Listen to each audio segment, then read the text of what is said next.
Hello అండి, నేను doctor Srikanth Kadaverugu, Sri Neelakantha multi specialty dental hospital, Siddipet. నార్మల్గా ఒక 3-4 డేస్ బ్యాక్ మన దగ్గరికి ఒక పేషెంట్ వచ్చాడు. ఆ పేషెంట్ ప్రాబ్లం ఏంటి అంటే తను బైట్ చేసిన ఇయర్లో పెయిన్ వస్తుంది, క్లికింగ్ సౌండ్స్ వస్తున్నాయని వచ్చిండు. తను ఈఎన్టీ డాక్టర్కి కూడా చూపించుకున్నాడంట. ఆ డాక్టర్ చూసి ఏం ప్రాబ్లం లేదు, ఇయర్ బాగానే ఉంది, ఒకసారి డెంటల్ డాక్టర్ని కన్సల్ట్ అవ్వండి అంటే మన దగ్గరికి వచ్చాడు.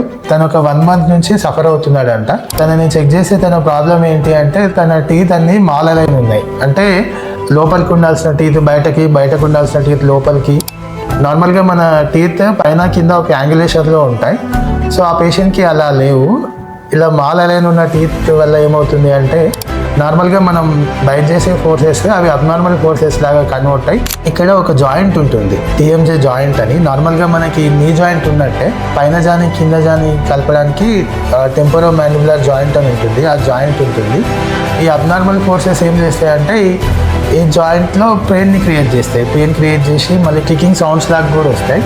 సో ఇటువంటి ప్రాబ్లం ఉన్న వాళ్ళు ఏం చేసుకోవాలి అంటే నార్మల్గా ఈ mall align teeth, irregular teeth ఉన్న వాళ్ళు బ్రేసెస్ కానీ ఇప్పుడు కొత్తగా అలైనర్స్ అని వచ్చాయి.